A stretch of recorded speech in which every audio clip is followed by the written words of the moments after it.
Courage and the poem I Cannot Read. Hello and welcome. Welcome to Input English. This episode deals with the concept of courage. Courage has been talked about for centuries.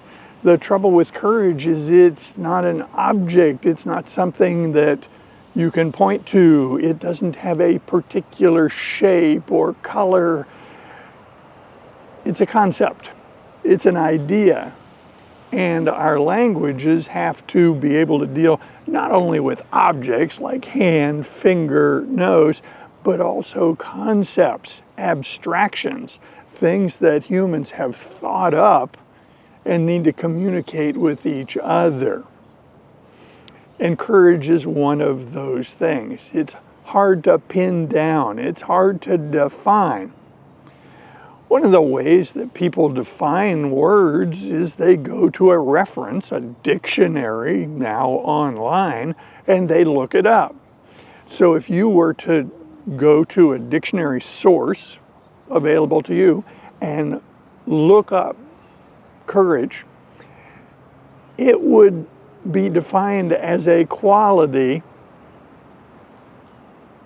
an ability to act in the face of fear, danger, or the unknown. That's a pretty good definition of courage.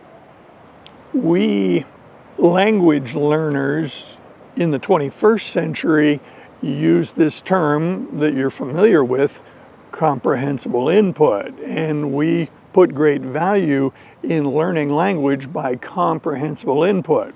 I'm very much in favor of this. But perhaps we're being a little disingenuous, that is not quite candid about that concept. Now the term is simple. It was coined by Stephen Krashen, to my recollection, and we currently use it the way he described it.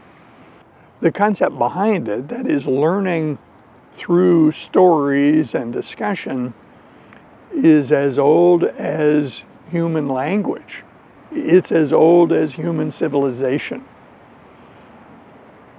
Now, the reason I got into that part of this discussion is this is how courage frequently is described to people. If you want to convey your thoughts on courage, you might tell a story that shows a courageous action.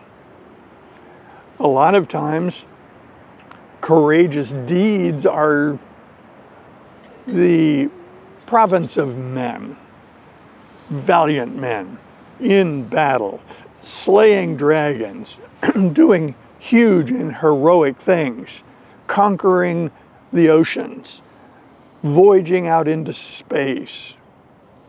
Fantastic actions attributed to men. I think it gives a skewed picture of courage because that really isn't the essence of courage, my opinion. We all recognize the value of courageous men and explorers, but I think the picture is much bigger than that.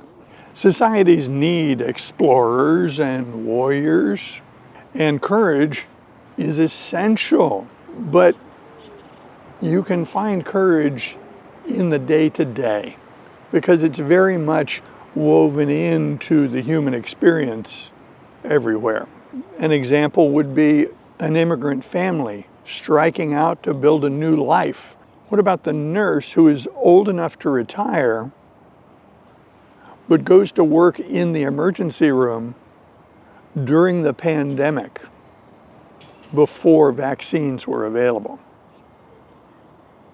I would submit that that shows great courage. I think as we look around in the day-to-day, we can see plenty of examples of courage on the part of all of us. So that brings us back to the topic of today's discussion.